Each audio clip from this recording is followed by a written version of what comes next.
Good morning, everybody. Welcome into 104.3 The Fans Coffee Break. We've got D-Mac, James, Marilla. I feel like we're all a little tired, even though we didn't have a game yesterday. It's like when you go off schedule, things get a little crazy. But we've got a fun show for you today, talking about Nathaniel Hackett could possibly be on the hot seat. We've got a ton of injuries to update everybody on. And then we need to talk about the Colorado Avalanche because they start their quest to be back-to-back defending Stanley Cup champions this year come Wednesday. So a fun show. Again, happy Monday, everybody. James, I know you're not feeling 100% well, but what'd you do this weekend?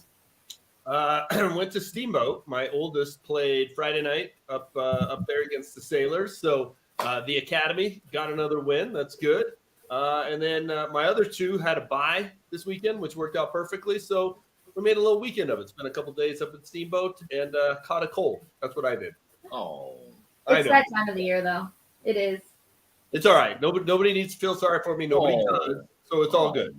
Oh, D-Mac, what about you? What'd you do? The man who's usually at every single sporting event in Denver had no sporting events to go to. What'd you do? I went over to the Avalanche practices over the weekend, or one of them at least on Saturday. And other than that, not a whole lot of anything, to be honest with you. So just took advantage of just chilling out around the house. And yeah, just a little abs practice for me. That's it. But no, I found out some cool stuff about what's going on over there, so we can talk about that later. Other than that, just watched a whole lot of football over the weekend. And you know what's amazing? I followed Russell Wilson's excuses, and he's Wow. had to go to LA, can't get a PRP shot here. He was hurt, so we should all feel bad for him because he was hurt. And he used Winston Churchill quotes. Now, I want to let you know, Winston Churchill, if you don't know, was leading Great Britain against the Nazis in World War II, where his island country was being bombed over and over and over again. And his duty as that leader was to rally his people to just get through really bad circumstances. And Russell Wilson compared what he's going through, I guess, to that. As he used the quote, when you're going through hell, keep going, Winston Churchill. So, Russell Wilson, shoulder injury, bad game against the Colts. Dunkirk. Got it. Check. Come on now. Okay, so we can't draw inspiration from anybody in life unless we're going through the exact same thing. Is that what we're saying? I would say it has to be somewhat similar. Okay, and I think using a quote about rallying people to survive World War II. It had nothing to do with that. It said if you're going through hell, keep going. It could have been anything. For Winston Churchill, it could have been, I don't know, they were, out of vodka. Who knows what he was going through at that time? No, it was specifically World War II, James. By the way, whether or not Winston Churchill even said that is a little bit questionable. It's attributed to him, but there's a lot of Yogi-isms given to Winston Churchill. He didn't even say. But just to back up, to take your point, I see what you're saying. All right, I'll back up. I'll lighten up a little bit. Lighten up, Francis. So are we to understand Russell Wilson is going through hell? Is he going through hell? Or is the team going through hell? Because I didn't realize we were in hell if it's talking about the team. Nor did I realize things were so bad for him. He's going through hell. Well, I think 2 and 3, and being the laughing stock of the league 3 out of 5 weeks, twice on national TV. I guess they beat San Francisco on national TV, but they were kind of a laughing stock that time too. So in a relative sense, yeah. But I think it's just grossly unfair to say Russell Wilson was comparing himself to Winston Churchill leading England against the Nazis because he drew inspiration from a Winston Churchill quote.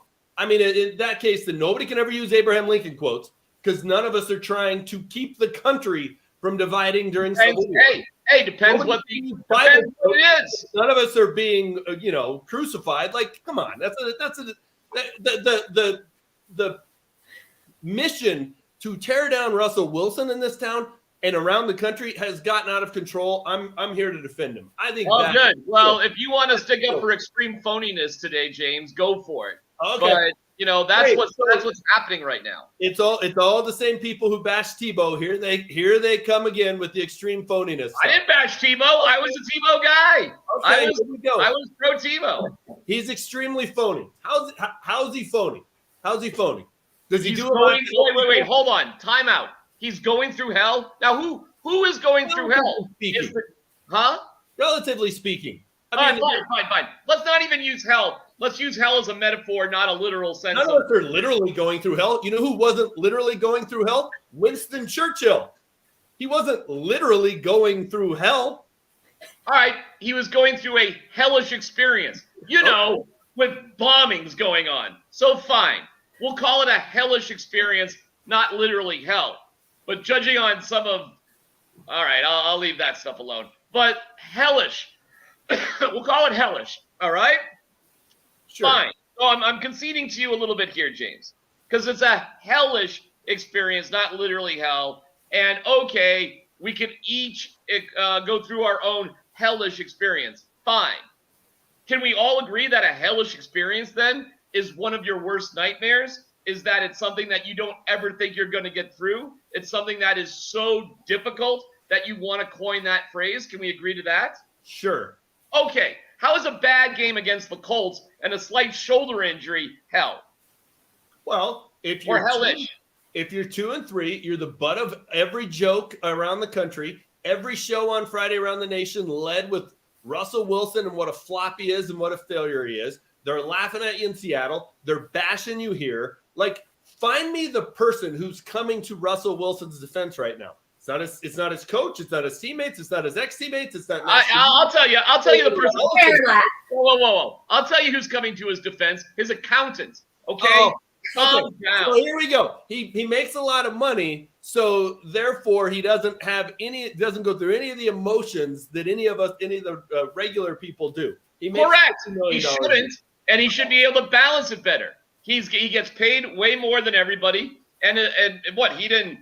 Not sign the contract. He did not accept the responsibility. All we heard is, I'm not nervous. I'm born to lead. I believe in everybody. I'm a winner. All this sort of stuff. Oh, wait. No, Assad. I'm going through a hellish experience right now. And by the way, who's going through the hellish experience? Him or the team? Who's he speaking for? What is he trying to say here? And if he's speaking for the team, I bet that's news to the team. I bet you that's bad news for the coaches. I bet that's bad news for, George Payton that, I guess we're going through or wait. Is he just talking about himself? Is he talking about the team or is he just talking about himself? What do you think, James? I think two things can be true at the exact same time. Two things can be true at the same time. The team is going through a hellish experience, and so is Russell Wilson, because Russell Wilson's getting booed along with the team. Okay, so Russell Wilson is unhappy that the team is 2-3. Me too.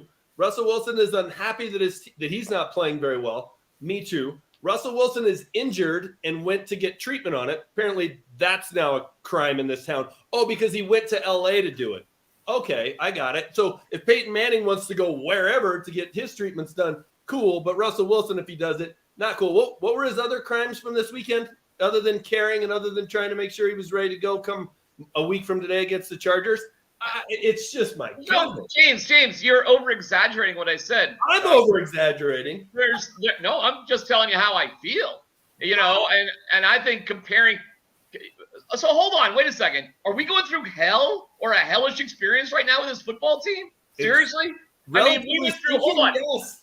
We lost 8 games in a row with BJ being the coach. The Broncos were 4-12 in our lifetime. That's how we got Von Miller. The Broncos, for the past 6 years, haven't made the playoffs. The past 5 years, they've been under 500. I think the Broncos fans have been experiencing a fandom hellish experience. You're 2-3. You are the exact same record Peyton Manning was in his first year in 2012. Did Peyton Manning come out and say, I'm going through hell? No. They won 10 games in a row. And I know you have listed that their losses that year were to better teams. I get it. But watch the NFL. Tell me that you can't compete week in and week out. It's a different time, and you should be able to compete week in and week out. So that's it. Now we're in hell. So what if we're going through hell, what's the record at the end of the season, James? Okay, D-Mac, did you expect in their first 3 home games they would score 34 total points? No. With Russell Not Wilson, hell though. with a rash of injuries, just like what is going well for this team right now? I feel like the guy, Nothing. like the Defense Apollo is 13, going well. when he says, Defense. "Tell you what, why don't you tell me what on the spacecraft actually works?" Same thing with Defense. Broncos. What actually is good right now? There's not Bradley Chubb is really good. Pat Surtain is really good. Josie Jewell, well, now he's hurt again too. I mean, they've had good moments. Okay, fine. Offensively, they stink. Look what they've done defensively. It's not like they're giving up the cookies game after game. In fact, in most games, they'd win with the defense they're playing right now. That's going well. Evero's a good coach. I like him. He's all right. Everybody else, to me, right now is like you could throw him out the back door.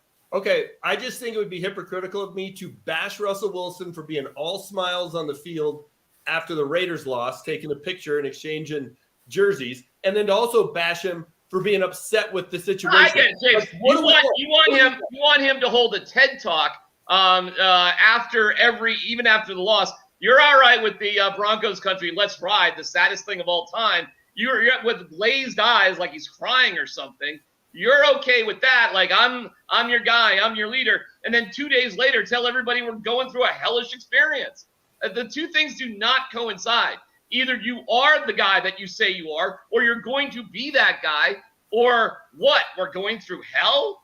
It doesn't jive with me. Thank you guys. Broncos country. Hellish My to kid, me. by the way. That's pretty hellish to me. I mean, again, You didn't, James. You weren't listening, James. You weren't listening to the 3-minute preamble before that to on a very simple question. 3 minutes of gobbledygook. Here's my beef. Do I have to buy a timeshare after this? I mean, what's going on? Here's my beef. I had to listen to 6 months of press conferences with all the muggles down there, and every person who came up to the podium. I don't care if it was Justin Simmons, Cortland Sutton, the new owners, Santa Claus. It was, hey, how great is it that Russell Wilson's here? And now as soon as it goes bad, all those people are just bashing on the guy. It's like, come on. It's a bunch of hypocrites. Hold on. Let me get this straight. We're supposed to be happy it's just Russell Wilson. Never mind how he plays or what's going on. Just because he's here, we should be thrilled. No, but we shouldn't be bashing all the things that everybody praised for 6 months. Who was the only one saying, hey, when they're losing, if they're losing, all this Monaco and London and Monte Carlo stuff, it's going to be an issue.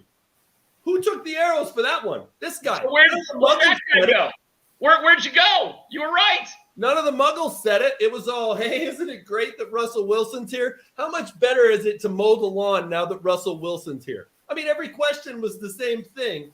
And now all those people just are turning their guns on him, and it's a 180. It's a little bit ridiculous. All right, I'm going to jump in because we just talked 15 minutes about the Winston Churchill quote. I would just like to say one thing. I, too, was once a teenage girl who tweeted out quotes to try and get people to relate to me. Oh. I will say it didn't always work, so I'm going to leave it at that. Wow. That's a mic drop to end the conversation, Rachel.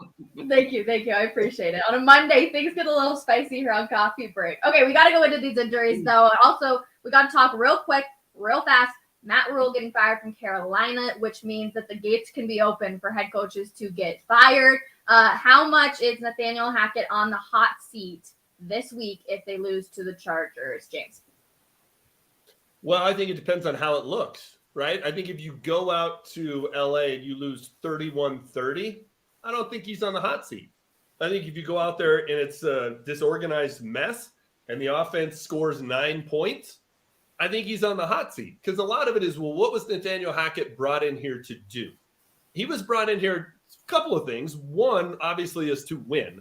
They haven't been winning. They haven't made the playoffs. We all know that. But it's also fixed this offense. It's been terrible. They've been bad and boring.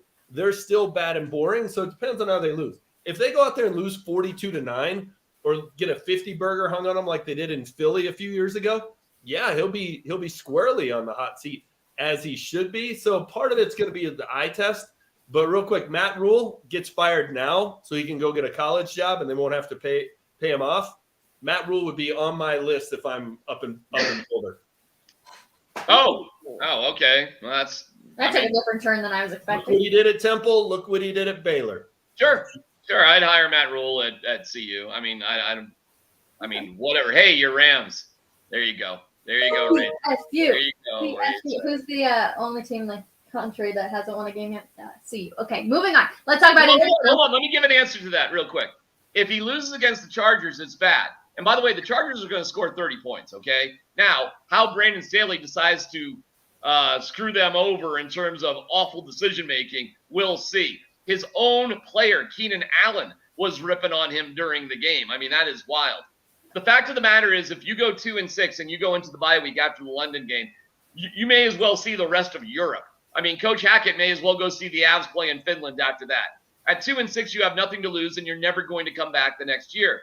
I would highly advocate if they go 2-6 and they lose in the bye week, you hire Gary Kubiak as your interim head coach, have Clint Kubiak call the plays, and make a aggressive play for Sean Payton in the offseason. 2-6. Yeah, that'd be a loss at home to the Jets. Yes, who won yesterday and looked good. It would be a loss. They played a third-string quarterback at home. They'd be a loss to the Jags. Yeah, if they're 2-6, he's definitely Yeah, the Jags were terrible. They lost to the Texans and couldn't score any points with Trevor Lawrence. So, yes, 2-6 is – so the Chargers game, I always had them losing this game. I never had them win this game ever. So I don't think it happens after this game. But you go 2-6 after the bye, you're going nowhere. The Walton Penner Group, $20 million to them. What do they care in terms of a buyout? That is nothing for them. And you just, like I said, use Gary Kubiak, who I think has actually been chit-chatting with stuff behind the scenes, by the way. I don't say that loosely. I think he's actually been sort of a shadow figure in everything going on. Yes, Jerry Rosburg, put that together. And I think you have him just steer the ship, get Clint up to speed as the offense coordinator, and then go get Sean Payton as a coach, and probably have Clint Kubiak remain the offensive coordinator. Wait a minute. So Gary Kubiak is being subversive from within? That's what we got going on here? I think he's trying to be helpful from outside. Wow. How'd Jerry Rosburg get here? Hey, how'd Jerry Rosburg get here? I don't know. I think you Oh, really? Theory. Can't figure that one out? Can't figure out Clint Kubiak's dad is Gary, who was on the same staff with Jerry Rosburg? Is that really mystery? I can connect the dots. Can't figure out that George Payton wanted to hire Kubiak as the offensive coordinator before John Elway told him no because he was going to fire people and Kubiak stepped away? Can't remember that? I can connect the dots. No, I'm with you. Right. I'm with you. It's a concern, though. My point about asking that is this thing may be more dysfunctional than we think, right? If that's what's going on. I think it's totally dysfunctional. So how does you're the one that's sunshine and rainbows and puppy dogs with Russell Wilson. You know what it sounds like to me? It sounds hellish. Sounds hellish to me. What can we say? All right, let's talk about Russell Wilson getting some injections, what it means, what's actually wrong with him. Okay, so where he's getting this injections, you guys, it is through his back, up through his arm. So it's the latimus dorsi on the platelet-rich plasma, PRP therapy uses injections of a concentration of a patient's own platelets to accelerate the healing of injured tendons and ligaments, muscles, and joints. This releases growth factors that stimulate and increase the number of reparative cells in your body. So as you can see, obviously it goes up his back and then through his arm, which is affecting his throwing arm. So I can see why you would need it if you're a quarterback in the NFL. I don't see the big deal in going to Los Angeles to get it repaired. You go to the best doctors. Where are the best doctors? In Los Angeles. Not a big deal for me. Why is it a big deal for you, DMAC? Why does that matter? Oh, I just think Russ is on his own everything. Everything's on Russ's own thing. I know they were about to put Brett Rippon in that game. Rachel, we were sitting next to each other. We were tracking it. And then if you watch the video that I took that I didn't post because you're not allowed to do that, but we can look at it at least, you can see that Russell Wilson put himself back in the game. You can see that Russell Wilson, they thought Rippon was going in. He was talking to a coach. They were going over plays. And it was Russell Wilson, without talking to any coaches, who just obviously just said, no, I'm good. I'm going back in. And you may say, oh, okay, that's fine. But I really pause on that. I had a tweet that got misconstrued When I said why did they put him back in the game, it wasn't because of head injury. Perhaps he cleared that protocol fine. It was because he had to go in the tent for something else while they knew that he was injured before the game. And at the end of the day, the game means more than just an individual player's desire to look good on national TV, except in this particular case. We know that now because we've seen Kurt Warner break down the video, and he has specifically showed us how terrible Russell Wilson actually was, not only with his throws, but not even reading things the right way. And my hypothesis on that is he was injured before the game. He got dinged up enough to get checked out. He was done. You had a better chance to win with Brett Rippon at that point, and that was about to happen. But Russell Wilson put himself back in the game. That is not doing the best for the team. That's doing the best for Russell Wilson. And that's where you're not a good teammate. So I don't know if I trust anything. And I do question why you had to go to Los Angeles for what I've been told is a very generic sort of shot, a PRP shot that I've been told he should be back and ready for next week. You got to fly to LA. Do you got to fly to LA, or did you want to fly to LA? My guess is that Russell Wilson is just on his own agenda. And frankly, I think one of the things that Peyton Manning did in his final year was humble himself. He did. I won't go into all the details, but he did, and they won a Super Bowl at the end of the day. We're not even close to Russell Wilson humbling himself. We're going through hell. I'm flying to Los Angeles. I'm putting myself back in the game. It's more about me than the team, and I think that's what I'm the most upset about. Where was the foot doctor that Russell Wilson went to go see when he was injured? You're talking about Peyton Manning going to Carolina to see Dr. Andrews. I know what you're talking about, smart ass. That's after Peyton Manning was toast. He was sitting out. He was Dunsky. All right, so you're mean to tell me the PRP shot requires some sort of expertise you can only find in Los Angeles. You sure about that, James? No, but I think. Are you sure you can't find a foot doctor in Colorado?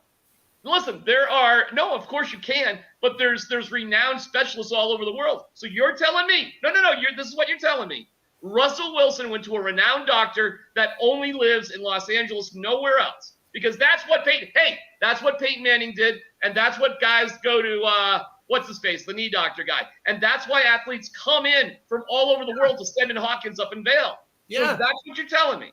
I don't care where people go get treatment. Wherever they No. But that's what you're telling me because you're using this example with Peyton Manning that he went to see a very specific guy. You're telling me Russell Wilson had to do that to see somebody very specific, right? I'm saying he went to go see the doctor he was most comfortable with. So now, though, I'm keeping my list. We're also being critical of Russell Wilson for showing what used to be called toughness and coming back in the game. That's a negative now. And now we're mad at him for what doctor he chooses. I mean, why would this guy feel like he can't win? I mean, it seems like he's being treated so fairly. I mean, again, I go to the freaking accountant. Oh my gosh. Look, okay. I have no problem with him going to Los Angeles, just like I had no problem. Maybe Justin Simmons went to Tahoe this past weekend. Like, I'm pretty sure the team had off. It doesn't matter where you spend your weekend. You can get looked at wherever the heck you want. Heck, they could have done a Zoom call like a lot of people do for doctors, and then they're like, yeah, come on out here. Rachel's actually hitting on it because I, in my heart, think there were ulterior reasons for going to Los Angeles in the first place. That there was some sort, I don't know it for a fact, so I shouldn't say it, but it would not surprise me if there was some business getting done, and he was always just going to Los Angeles. His wife could be out there filming a music video. Who knows? Who cares? It doesn't matter. He got the surgery. That's all that needs to be said. Moving on now because Russell Wilson's travel is becoming a problem. Okay. Told you. James is going to keep note of that one. Okay, moving on, though, because Garrett Bowles, after coffee break on Friday, we found out that Garrett Bowles has a broken leg and that Ronald Darby has torn his ACL. The list just keeps going on and on and on here. So who will be replacing those two? Some numbers you need to learn. Number 76, Calvin Anderson will be taking over for Bowles. And then for Ronald Darby, K'Wan Williams, number 21. So those are some numbers you're going to want to pay attention to. Switching out of the Broncos, though, you guys, we need to talk about the Nuggets because there was a tweet that went out over the weekend about Jamal Murray. That scared me a little bit, hearing that he left the game limping. Mike Singer tweeting out, and he's headed to the locker room. Michael Malone said Jamal Murray's all right, and it's a hamstring injury. Second game, I believe, for Jamal Murray back, maybe third, and he already has a hamstring injury. James, what's your concern level? I'm probably a 6 or a 7. Look, it's not his knee, or at least we haven't been told it's his knee. That's a good thing. But anybody who's had that kind of injury, anybody who's followed players who've had injuries, that they tend to compensate, and that leads to something else being injured. So, yeah, it's a concern. I'm going to believe that this team is healthy and ready to go when I see it with my own eyes. I'm hopeful, and I think they look really good on paper. But this has me worried. And I admit it. I'm a fatalistic Nuggets fan. I've seen it all, from David Thompson falling down the stairs at Studio 54 to LaFonso Ellis getting hurt in the offseason playing basketball, to you name it. Whatever could go wrong does go wrong. So, I'm concerned for sure. But, hey, Michael Malone's in midseason form. He's calling out his team after preseason games. That's good. Real quick, D-Mac, I do want to say that both Jokic and Jamal are doubtful for tonight's preseason game. Jokic dealing with that wrist injury, and then Jamal with the hamstring. Go ahead. Well, there's no doubt Jamal will go to probably Mississauga outside of Toronto to get his pediatrician to look at it. And I believe there's a horse doctor in Somber that will look at Jokic's wrist. I'm sure both of them will go to wherever they feel best to take care of their injuries because, God forbid you actually get those looked at here in Colorado. Jamal just needs to read some Churchill inspiration. Right. No, I'm concerned about it, by the way. That's fantastic. Oh, you could go down my Twitter hole so far. Oh, my God. Listen. Hey, Rachel. Hey, turn your camera. Let me see the cat poster. Hang in there. Where is it? Is it behind you? Where is it? Rachel, do you have a case of the Mondays? Do you have a case of the Mondays? Oh my God, I might have a case of the Mondays. That was too good. Wait, how did that go with that dude? 2013. Who was I dating? Wow, really?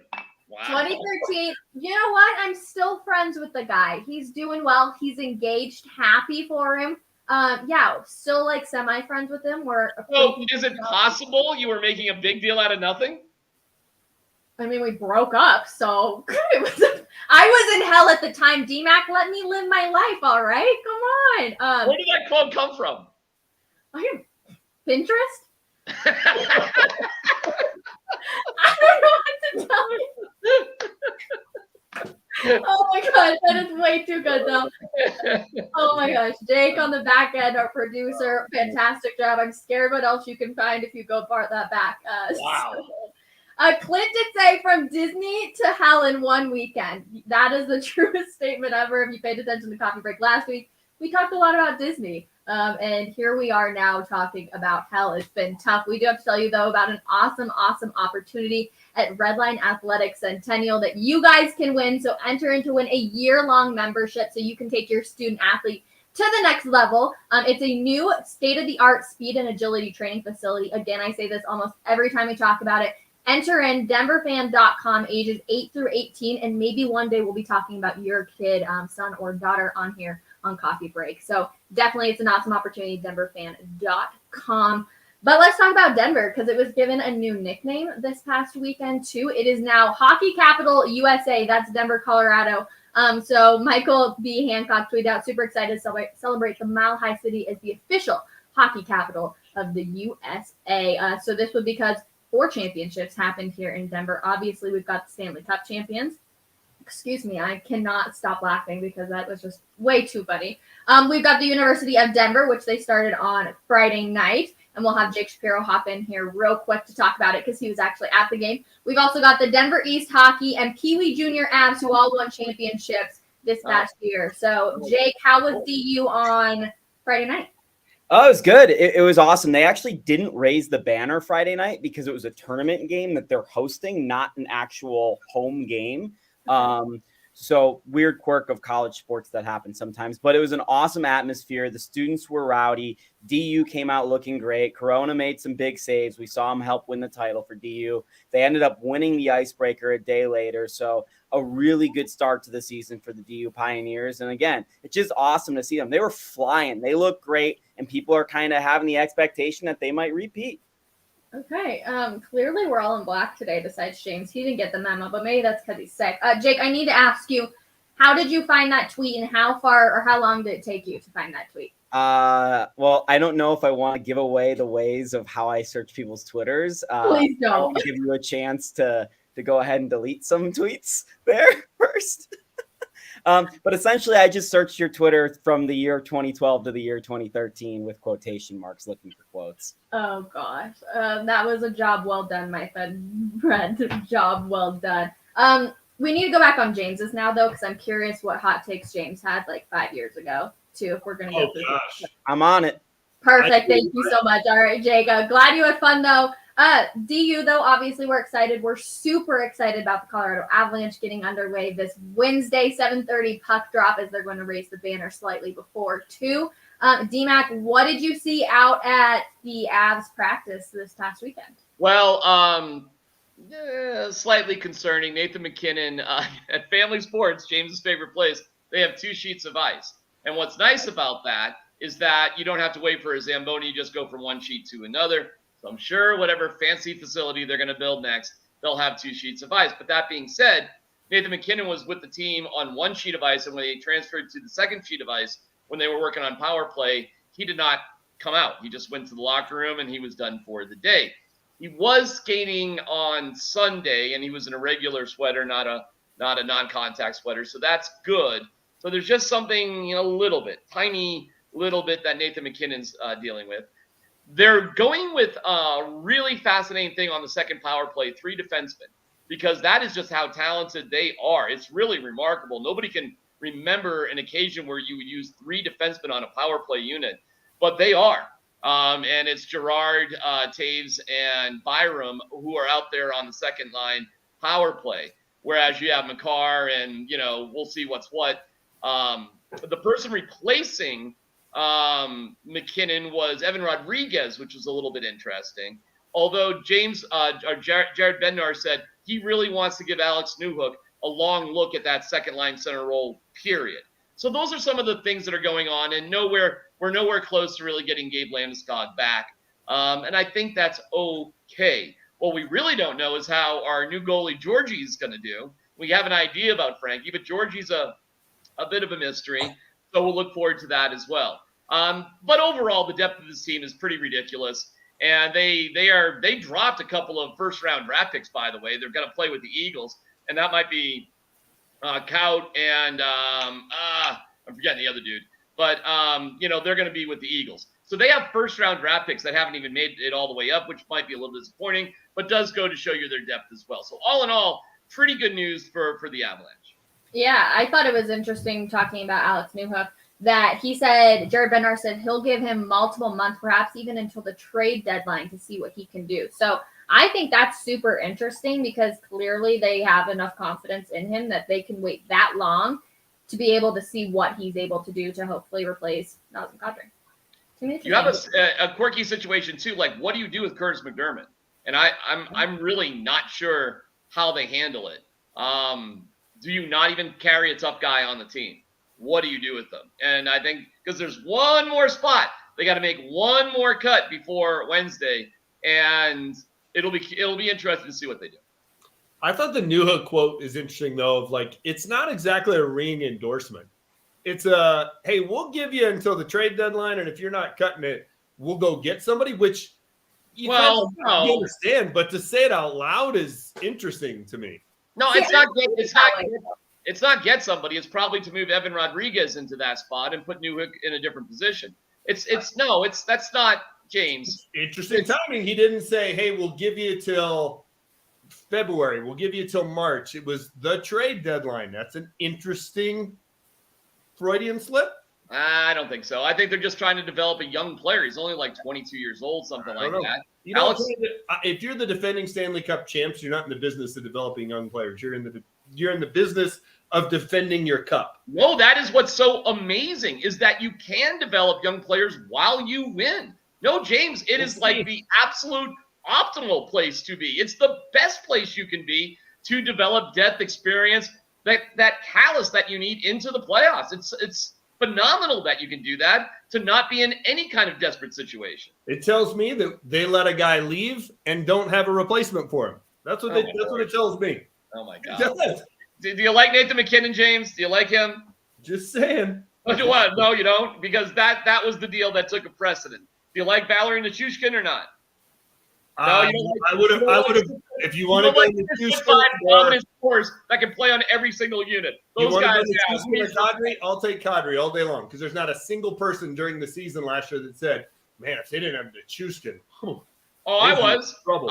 I said he was the MVP of the Stanley Cup Final for half of the Stanley Cup Final.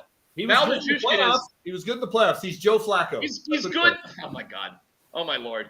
You really got to eyeball Valerie Nichushkin again. You got to take a look at him another time. You got to take a peek. We're fixing to find out. We already did find out. No, we found out. He was good in the playoffs. Okay. All right. This is amazing. So Joe Sakic and Scott McFarland and the Avalanche brass that made this commitment to Nichushkin don't know what they're doing? Is that what you're saying? They're incapable of making a mistake? Name me one they have. They just won the Stanley Cup. They get the benefit of the doubt, dude. So you're making the same argument people made to me when I said, really? The Broncos are going to try and defend a Super Bowl title with a guy who's never taken an NFL snap other than a kneel down? And it was like, oh, you're questioning John Elway? He just built a Super Bowl winner. Same exact argument. I don't think for 1 second anybody of a right mind thought John Elway was as confident as a general manager as Joe Sakic and Scott McFarland. I think 7 years ago they did. Well, there's a lot of dumb people out there, James. I don't know what to tell you. The superiority of Sakic and McFarland and the Avs organization compared to the Broncos is from here to the moon and back. I mean, it's ridiculous. So I wasn't one of those people, so I don't know who you're talking about. All the people that I had to talk about Teflon John all the time. I mean, it's the genesis of that. James, term. if you want to hang out with dummies at Certino's Coffee in Erie, that's up to you. I choose not to. It might be a clipboard day. Just a little teaser for Twitter later. It might be a clipboard day. All right. DMAC, so 2011, we're going back on James' tweets. As Raymond Felton is the Subway sub of the game, we all got salmonella. All right, that's kind of funny. That's oh my gosh. Okay. Real quick, DMAC, though, if McKinnon would have come back out, even though you knew maybe like tweaked his ankle or hurt his hammy or something, would you be mad at him because he made $200-something million or $100 million, whatever the heck he made? Would you still be if he was crying about it, if he wanted everybody to feel sorry for him, which again, talk about something that the hockey. We didn't even hear about the fact that Russ was injured until it came out days later. It's not like he went up there at the podium. Oh, and by the way, how did that information come out? Well, I'm sure his team leaked it. I'm not stupid. I know how this worked, but he didn't get up there on the podium and he was like, I know I played really bad, but you guys don't know this about me. I'm dealing with something going on right here in my throat. And don't play in the game. I mean, stop. I'm hurt, coach. I can't do it. I'm not effective. I'm not seeing things the right way. Don't hurt the team. And the degree that you're Russell Wilson and you're amazing, now where are you when you get hurt? Are you here still or are you here? And by the way, this is where the coaches have to step in because any players with any kind of courage whatsoever will always say, give me the ball, I want to go. But you've got to grow up, Broncos coaches, and understand your guy was hurt before the game. He was playing terrible. He went into the 10. Enough. We want to win the game. Brett Rippon, here we go. And I bet you Brett Rippon would have actually played way better than Russell Wilson. I bet you anything they win that game with Brett Rippon if he goes back in the game and not Russell Wilson. And I'm sorry to say that. And I didn't think that was going to be the case, but look how well Geno Smith is freaking doing. So it's not like other people can't play quarterback. We have zero evidence to suggest that. Brett Rippon started one game. He beat the Jets and threw 3 picks, including a pick 6. But Peyton Manning played against the Chiefs with a bad foot.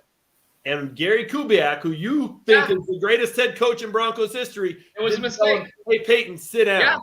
Yeah, James, well, you got to put it in context or contacts, as Brandon McManus would say.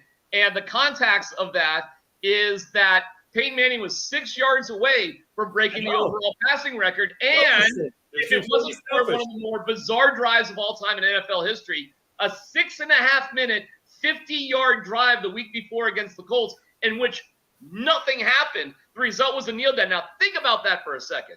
They didn't score a touchdown, a field goal, or turn it over. They drove for 50 yards and chewed up 6.5 minutes. The only reason that happened, by the way, is that Akeem Talib, who we love, would do dumb things, and he did the Three Stooges, eyes, fingers to the eyes, got a 15-yard penalty, and that allowed the Colts to break it down.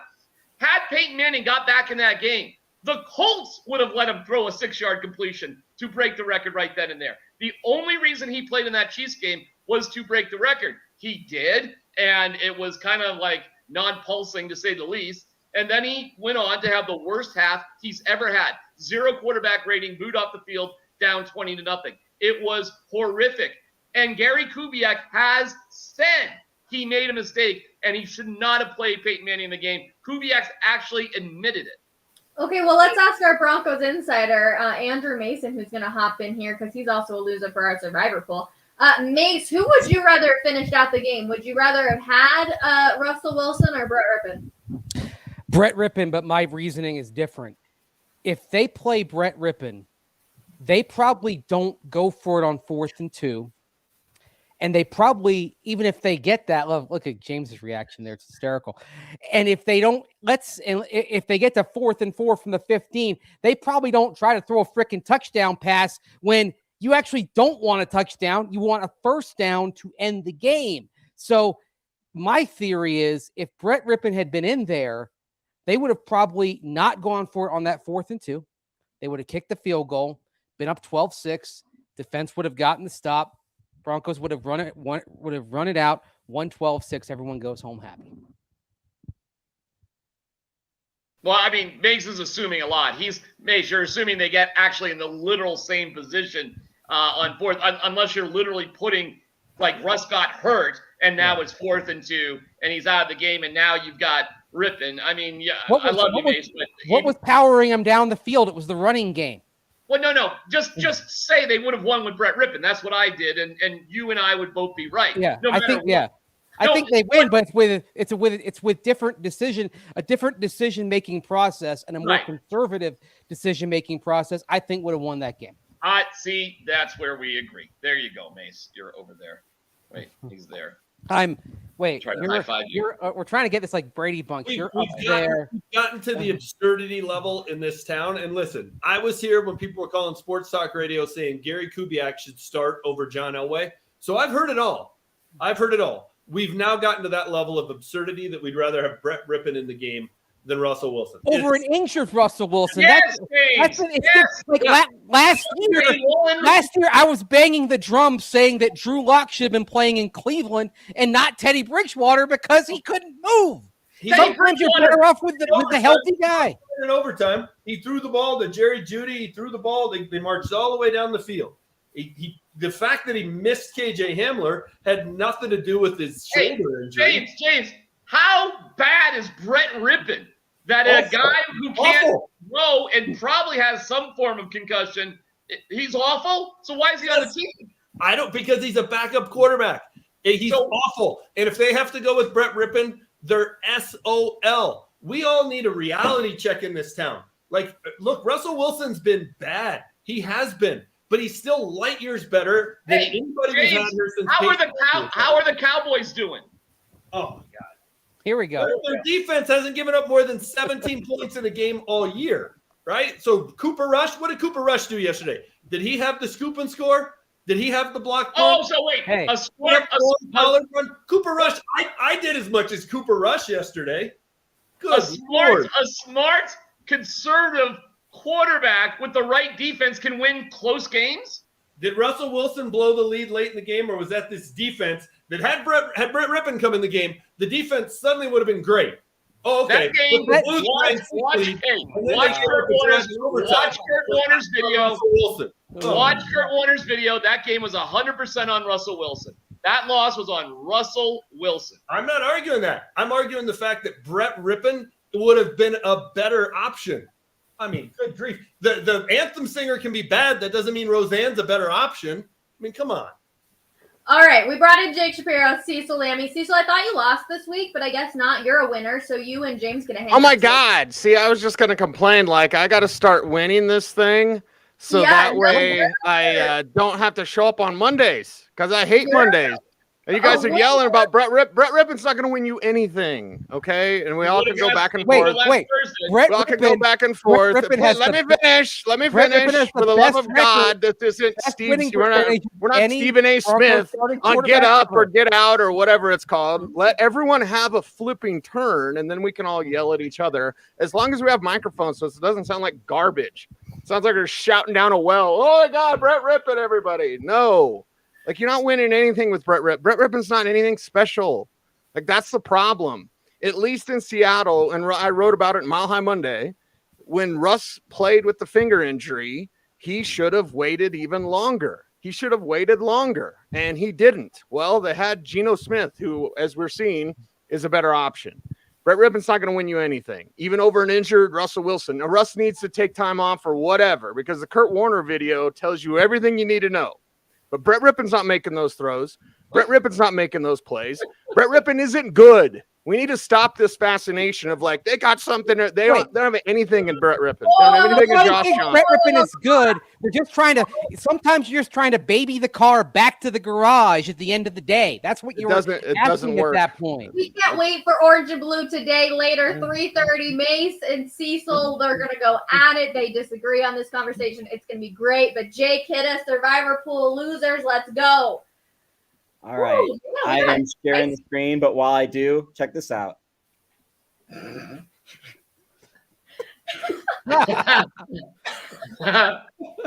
my gosh.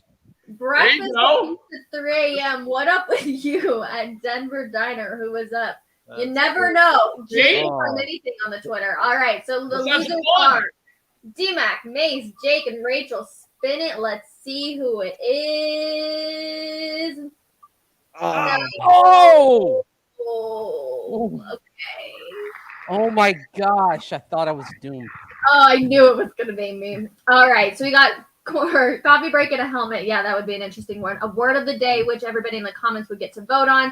CB wearing as many shirts as your team lost by recreating a Russ and Sierra photo shoot, or sing or make a poem of your take. Wow, I'll take 3 out of these 5. Let's do it.